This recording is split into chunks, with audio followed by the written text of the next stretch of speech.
Gusto ko lang sundan kanina, sinabi ko merong 55 alternative na eskwelahan na nagbe-breed ng mga child warriors ang naisara sa Davao Region. 11 elementary schools, 34 high schools, 123 college and universities.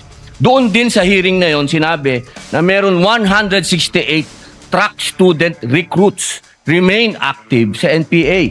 Yan po ang style ng recruitment. So sa tingin niyo po ba, sagot pa din ito ng DepEd Secretary at ng Vice President na lumaban na dito sa terorista noong mayor pa lang siya? No, may. Oo, hindi. Ma'am, bilis, 42. Kawawa Just naman. yes or no? Depende pa din po kasi yun sa mandate ng Oo lang po agency. o hindi. Si ate, paano to naging witness to si ate?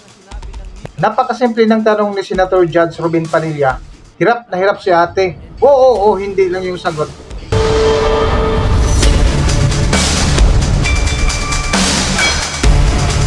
Good morning sa inyong lahat. Welcome back sa panibago nating video na kung saan balikan lang natin mga boss yung pinakahuling hearing dito sa Senado sa impeachment trial ni VP Sara Duterte na kung saan napakaganda ng information at mga katanungan ni Senator Judge Robin Padilla dito. Halika panoorin at balikan lang natin.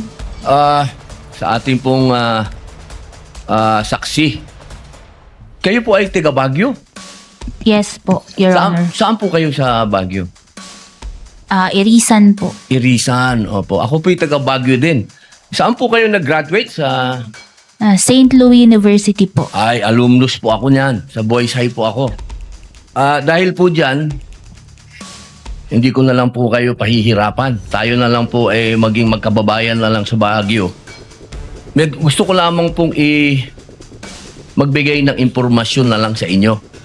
Opo, kasi naririnig ko yung pag-uusap nyo ng prosecution at ng defense tungkol doon sa success ng confidential fund. Ako po ay may mga ibibigay na information sa inyo. Pwede po kayong magsabi na lang ng oo o hindi kung naintindihan po ninyo. Alam ko naman maintindihan mo, taga Baguio ka eh. Opo, noong pong pinag-uusapan natin yung patungkol sa mga terorista, napag-uusapan po lagi ang ating Vice Presidente. Ang ating pong Vice Presidente magmula 2016 hanggang 2022, siya po ay naging mayor. Alam niyo po ba yon? Opo, Mayor Opo. ng Davao. Yan, opo. Sa Davao po, meron po dyan na-identify na 55 na mga tinatawag na alternative at yung mga lumad schools na infiltrated ng terrorism. Nabalitaan niyo po ba yon? Hindi ko po gaanong napakinggan po yun. Hindi po ako aware yun. Opo.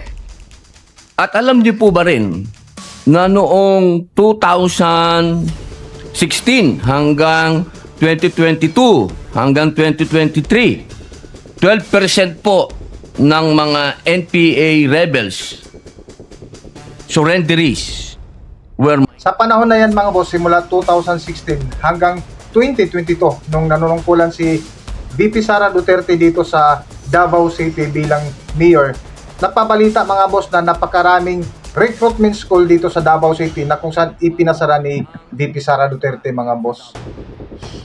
Nung mayor pa. 12% po surrenderies were minors, 12 to 17 years old. Hindi po ako aware dun po. Gusto ko lang Napakabata ng kinuha nilang child warriors dito. Biruin mo, 12 to 17 years old. Grabe. Hindi po ako aware dun po.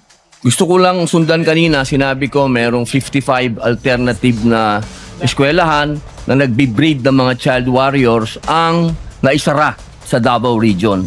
Ituloy ko lang, noong August 6, 2024, nagkaroon ng committee hearing ang public order at sinasabi na 102 schools nationwide were identified as recruitment.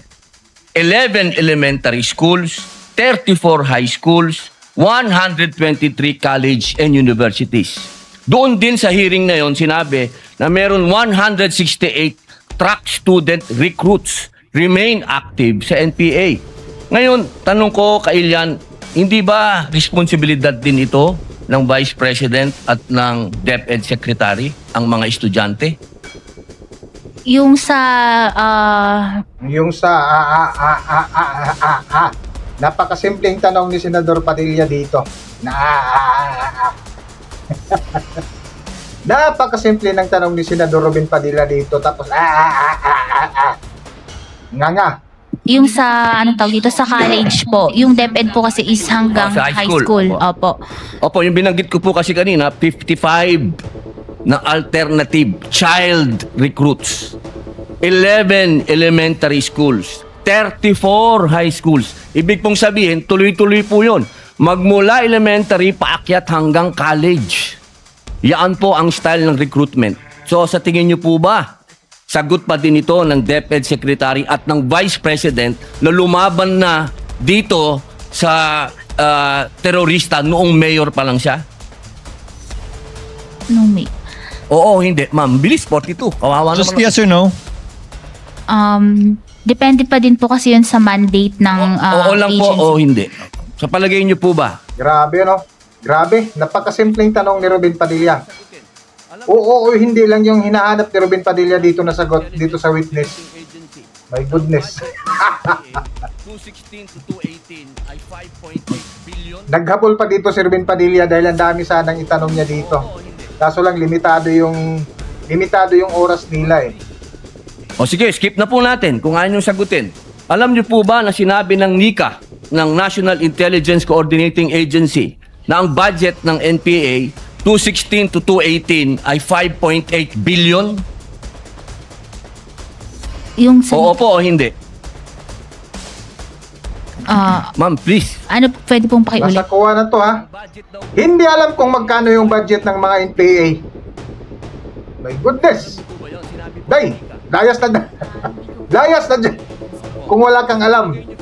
Pinagdiskitaan nyo yung 125 million ni BP Sara Duterte tapos dito sa confidential fund ng mga NPA na billion. Ang budget daw po ng NPA is 5.8 billion. Biruin mo yan. Alam niyo po Ganun ba yun? kalaki. Sinabi po ng NICA. Hindi ko po narinig yun sa Opo. English. Sa palagay niyo po ba, sapat yung budget na magkano po ba ang sinasabi niyo? 500 million ba ang naibigay? Pero yung Kasama na po yung sa Vice President at sa DepEd. 600 Kumpara niyo po sa 5.8 billion. Sapat po ba yun?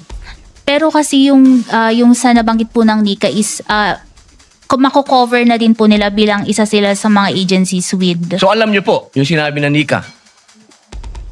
Alam niyo po. Hindi ko po narinig Yung tungkol yun lang po sa estudyante. Kasi alam niyo naman po, sa ngayon, ang nasa front na inilalagay ay mga estudyante. Nabalitaan niyo po ba yung mga namatay nung huli na mga estudyante? Yung violence po sa school. Opo, ito na lang po. 8 seconds na lang po ako. January 1, 2024, sinabi po ng AFP na there is no more guerrilla active front. So, ibig sabihin po, successful. Based po sa AFP. Salamat po. Diyos ko, Inday.